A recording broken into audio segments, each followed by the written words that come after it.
Le 27 février, le président Macron, dans une déclaration de soutien à l'Ukraine, n'excluait pas d'envoyer des soldats français.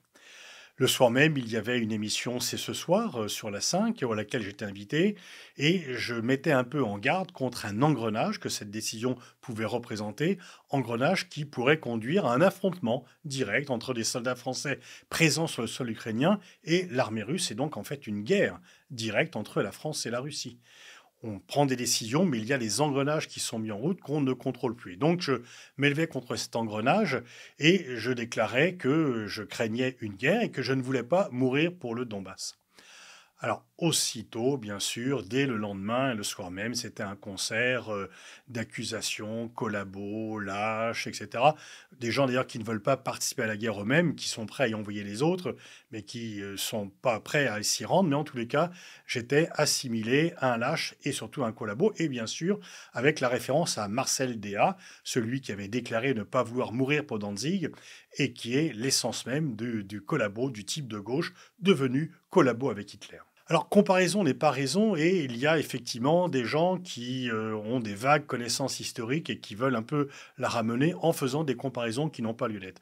D'une part, Marcel Déat, avant de devenir collabo, était très engagé dans la lutte contre l'antisémitisme. Il participait aux travaux de l'ancêtre de la LICRA, et donc ce n'est qu'après l'occupation qu'il a changé. Quand il fait ses déclarations qu'il ne voulait pas mourir pour Danzig, c'est plus par pacifisme que par volonté de collaborer.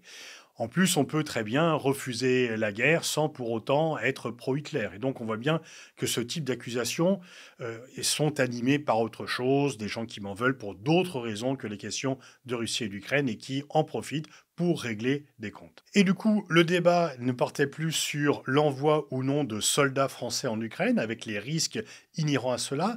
C'était plus non plus un débat sur le changement de paradigme de la politique française, très critiqué par l'Ukraine et qui maintenant se veut prendre comme chef de file des pays européens proches de l'Ukraine, avec éventuellement un problème par rapport aux pays du Sud qui n'ont pas cela.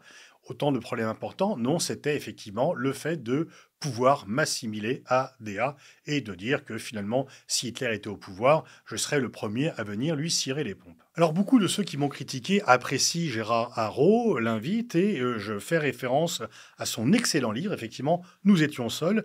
Gérard Haro, parlant de l'éditorial de Marcel Déat, donc le 4,39 m, dit que cela devient le symbole de l'aveuglement des pacifistes, d'autant que son auteur sera un agent zélé de la collaboration. Mais qu'écrit Gérard Haro, la question cependant est légitime.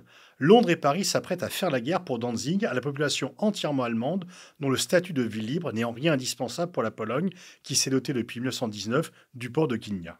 Sur le fond, Danzig est sans doute le contentieux où les arguments de l'Allemagne sont les plus forts et où une concession a eu le moins de conséquences stratégiques. Grande-Bretagne et France se sont donc livrés pieds et poings liés au gouvernement polonais qui refuse toute négociation avec l'Allemagne sur le sort de la ville libre. Donc on voit que le fait que DA ait par la suite collaboré et trahi cache la question de savoir de la pertinence de sa question.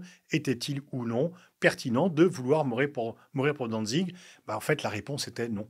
Et de même que l'on peut s'interroger sur le fait que pour établir la situation, faut-il ou non envoyer des troupes en Ukraine pour aider à reconquérir le Donbass, puisque c'est l'objectif de Zelensky? Eh bien, la réponse est non de la même façon. Et cela ne fait pas de moi un partisan de Poutine, puisque je condamne la guerre, je condamne les crimes de guerre. Sauf que Poutine n'est pas Hitler. Je m'étonne d'ailleurs que ceux qui m'accusent ne fassent pas cela. Poutine n'a pas comme objectif proclamé, revendiqué, de faire un génocide sur les Juifs. Deuxièmement, certes, la Russie a des visées agressives à l'égard de la France, mais depuis, la différence entre ce qui se passait en 1939 et maintenant, eh bien, c'est que la France a l'arme nucléaire, et autant, effectivement, elle était bien seule pour lutter contre l'Allemagne nazie, autant elle est désormais dans une alliance l'OTAN, et surtout, elle a l'arme nucléaire, et elle a une dissuasion du faible au fort à l'égard de la Russie. Donc voilà, mourir pour le Donbass, c'était une phrase certes provocante, mais qui posait la question centrale de dire n'envoyons pas de soldats en Ukraine. D'ailleurs, tous les dirigeants européens ont dit la même chose. On ne les a pas traités de pro-nazis, on ne les a pas traités de nouveau Marcel Déat. Et je constate que la population française pense la même chose, puisque dans un sondage publié dans le Figaro, 74% des Français se prononcent contre l'envoi de troupes. Depuis, le débat a eu lieu. Le président de la République est un peu revenu dessus, tout en restant un ferme partisan de l'Ukraine. Et le ministre des Armées, M. Sébastien Lecornu, a reconnu qu'il n'était pas question d'envoyer les troupes combattantes au sol. Plusieurs constats. De nombreux Ukrainiens ne veulent pas non plus mourir pour le Donbass. D'ailleurs, beaucoup essayent d'échapper à la mobilisation. Les pays européens, les États-Unis ne veulent pas d'une confrontation directe avec la Russie et ne veulent pas non plus d'une guerre pour reconquérir le Donbass. Certes, l'armée ukrainienne est en difficulté, il faut l'aider à ne pas céder. Est-ce qu'il faut l'aider à reconquérir les territoires perdus?